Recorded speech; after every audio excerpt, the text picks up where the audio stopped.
Degree అందరూ ఇస్తారు. Career కి క్లారిటీ ఇచ్చేది మాత్రం కాన్ఫిడో. బెస్ట్ యూనివర్సిటీ సీట్ తో పాటు సెటిల్ అయ్యే స్కిల్ కూడా గ్యారంటీ.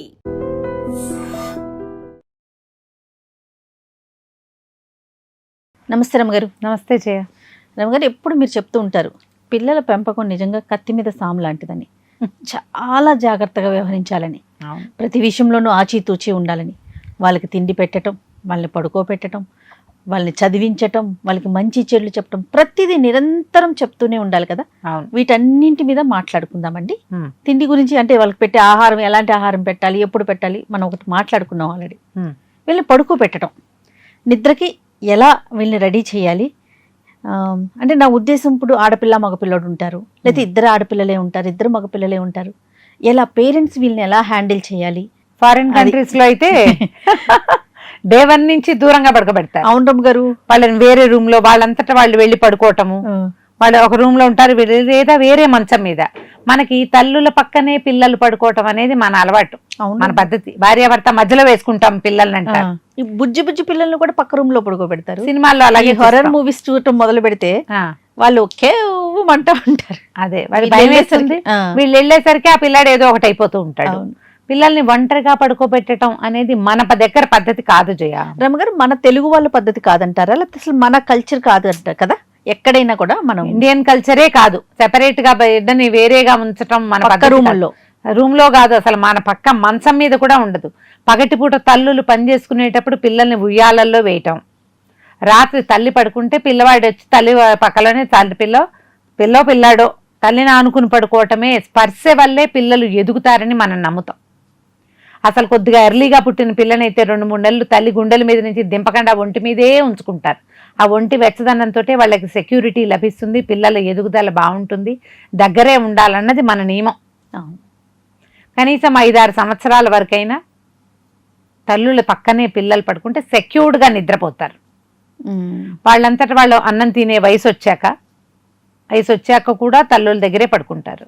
ఈ పిల్లలు పగటిపూట ఆడిన ఆటలు, వీళ్ళు చూసిన సినిమాలు, విన్న కథలు, తెలుసుకున్న విషయాలు అవన్నీ రాత్రిపూట ప్రతిఫలిస్తాయి. వాళ్ళల్లో కలవరిస్తారు, భయపడతారు, కంగారు పడతారు, తల్లి స్పర్శ కావాలి, ఎప్పుడు మీద కాలు చెయ్యి వేసుకుని ఖర్చుకుని పడుకుంటారు. గుండెల మీదే పడుకోబెట్టుకునే తండ్రులు మన సినిమాల నిండా వాళ్లే కనపడతారు. మనం ఇంగ్లీష్ సినిమాల్లో దూరంగా పడుకునే పిల్లల్ని చూస్తే మన సినిమాల్లో మీద పడుకున్న పిల్లల్ని చూస్తూ ఉంటాం మనం. అది ఏ వయసు వరకు ఓకే అంటారు?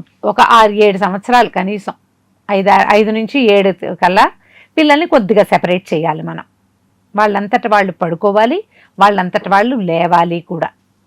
ఈ పడుకోబెట్టడం అంటే దగ్గర కూర్చొని ఏదైనా కథ చెప్పి, పుస్తకం చదివి, ఏదైనా మంచి మాటలు చెప్పి వాళ్ళని నిద్రపుచ్చి మనం పని చేసుకోవాలి.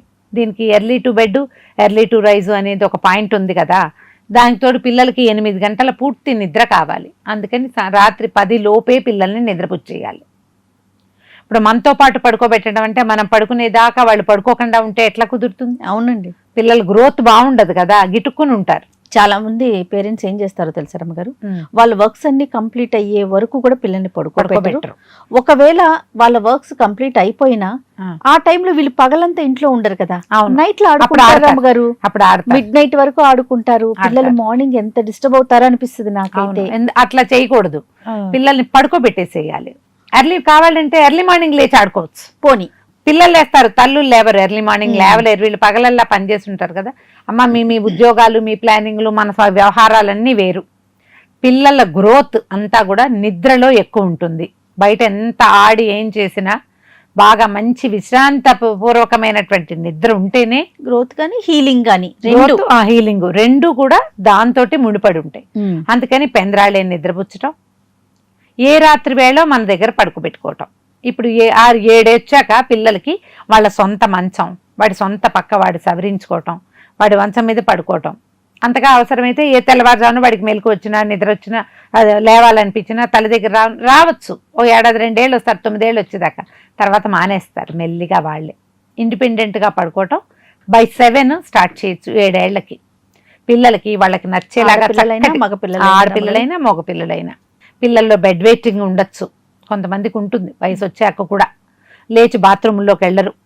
తర్వాత ఏమో భయపడి బెడ్ వెట్టింగా ఇంకేదైనా బెడ్ వెట్టింగో గమనించండి. బెడ్ వెట్టింగ్ ఉంటే నేను ఇప్పుడు ఒక విషయం చెప్పాలి. హోమియోపతిలో 100% బెడ్ వెట్టింగ్కి మందు ఉంటుంది. 100% కాదు, 300-400%. మన దగ్గర చేతన్ డాక్టర్ ఉన్నారు కదా, అవును. తను కూడా చెప్పారు ఈ విషయం. మీరు మీ దగ్గరలో ఉన్న హోమియో డాక్టర్ని చూడండి, మీ పిల్లలకి బెడ్ వెయిటింగ్ ఉంటే దానికి మందేయించుకోండి. ఈ రాత్రిపూట పిల్లలకి పెరుగన్నాలు పెట్టద్దు, ఎక్కువ మంచినీళ్ళు తాగనివ్వద్దు, పడుకునేటప్పుడు ఒకసారి బాత్రూమ్కి తీసుకెళ్ళి యూరినేట్ చేయించి అప్పుడు పడుకోబెట్టండి. కుదిరితే 2-3 గంటలు, మీరు లేటుగా పడుకుంటే 2 అవర్స్ తర్వాత మళ్ళీ లేపి ఒకసారి బాత్రూమ్కి తీసుకెళ్ళి పడుకోబెట్టండి. వాళ్ళ పక్క మీద వాళ్ళు పడుకుంటే పిల్లలు హాయిగా ఉంటారు. 7 ఏళ్ళు వచ్చేసరికల్లా సాగుతారు పిల్లలు, పెద్దవాళ్ళు అవుతూ ఉంటారు కదా, మెల్లిగా వాళ్ళంతటా వాళ్ళు పడుకోవటం, వాళ్ళ కంఫర్ట్, వాళ్ళ జోన్లోకి వెళ్ళటం మెల్లిగా తెలుస్తుంది. 7+ అవగానే ఇంకా సెపరేట్ చేయాలి. 7 ఏళ్ళు వచ్చారంటే భార్యాభర్త కూడా కొంచెం ఫ్రీడమ్ని అవలంబించవచ్చు. వీళ్ళకి వేరే పక్కేసి మీ గదిలోనే ఓ మంచం ఉంచి వేస్తామన్నా మీ ఇష్టం, పక్క రూమ్లో పిల్లలకు అందుబాటులో ఉండేలాగా చేసుకుంటామన్నా కూడా మీరు ప్లాన్ చేసుకోండి. దూరంగా పెట్టద్దు, పిల్లాడు పిలిస్తే మీకు వినపడాలి, అట్లా ఉంచుకోండి. క్రమంగా కొంచెం 10-11 వచ్చేసరికల్లా వాళ్ళు ఆన్ దేర్ ఓన్ పడుకుంటారు, ఆన్ దేర్ ఓన్ లేస్తారు. కానీ ఇలాంటిది అలవాటు చేయటమే మంచిది. కొంతమంది అయితే అసలు 4 ఏళ్ళకే, మరీ 4 ఏళ్ళు పసిగుడ్లు, 4 ఏళ్ల పిల్లలకి ఏం తెలుస్తుందమ్మా. 7 ఏళ్ళు వచ్చేసరికల్లా వాడికి తన సామాన్లు, తన వస్తువులు, తన ఓనర్షిప్ అవన్నీ వచ్చేస్తాయి పిల్లలకి. అన్నీ రాలేదు, కొన్ని వచ్చినాయి అంటే వీటిని ఇన్కల్కేట్ చేయండి, మిగిలిన వాటిని సర్దండి వాళ్ళ దాంట్లోకి.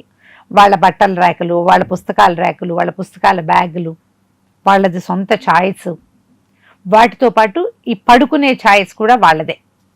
పిల్లలు మిమ్మల్ని వదిలిపెట్టకుండా ఉంటే కొన్ని గంటలు వాళ్ళతో పడుకొని కాసేపు ఉండి పిల్లలు నిద్రపోయాక మీ దారిని మీరు విడిగా కూడా పడుకోవచ్చు. ఇది అలవాటు చేయటమే మంచిది. రేపొద్దున 10-12 ఏళ్ళకి మీరు ఏ హాస్టల్లో పెట్టాలనుకున్నా ఆ ఒంటరితనాన్ని, ఆ సెపరేషన్ని పిల్లలు తట్టుకోలేకపోవచ్చు, పెడతారో పెట్టరో. అయినా కూడా ఇది అలవాటు చేస్తే మంచిది. 7 ఏళ్ళు వచ్చినాయంటే ఆల్రెడీ ఒక పై సిబ్లింగో కింద సిబ్లింగో గ్యారంటీగా ఉంటారు కదా, ఆల్రెడీ పెద్ద పిల్లలు ఉంటే వాళ్ళతో కలిసి పడుకుంటారు. ఇంకొంచెం పెద్దవాళ్ళు అయ్యాక ఈ పిల్లల్ని కూడా సెపరేట్ చేయాలి.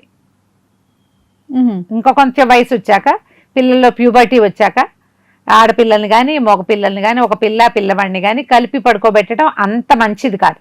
ఎవరి బెడ్ వాళ్ళకు ఉంచండి, ఒకే మంచం మీద కాకుండా బెడ్స్ సెపరేట్ చేయటం మంచిది. పిల్లల్ని అబ్జర్వ్ చేసుకుంటూ ఉండాలి. కాలం సరైంది కాదు కదా మన కర్మానికి, కొంచెం జాగ్రత్తగా ఉండటమే మంచిది.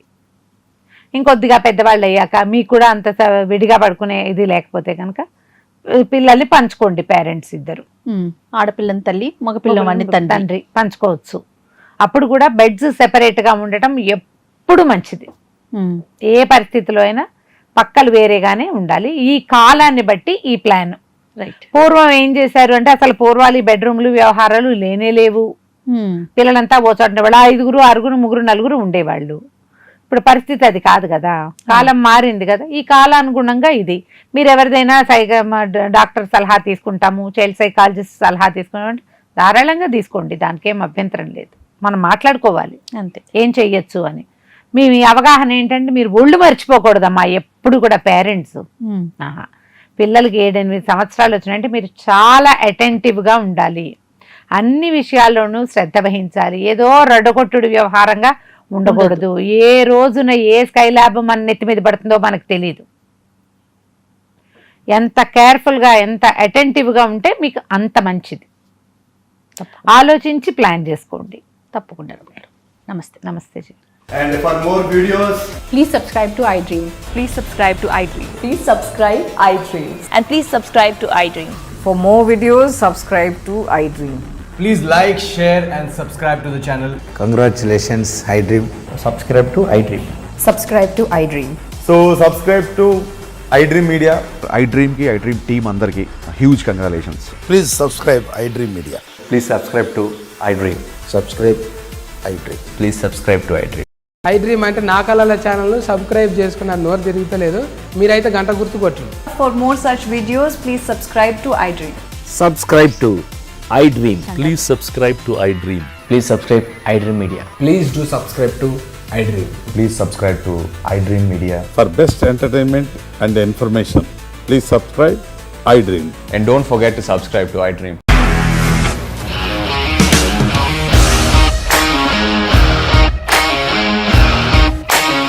ఇండస్ట్రీలో కమిట్మెంట్ ఇష్యూస్ వస్తే నీకు కూడా వచ్చినట్టు మార్నింగ్ తీసుకెళ్ళాడంటే కొట్టి పడేశాడు.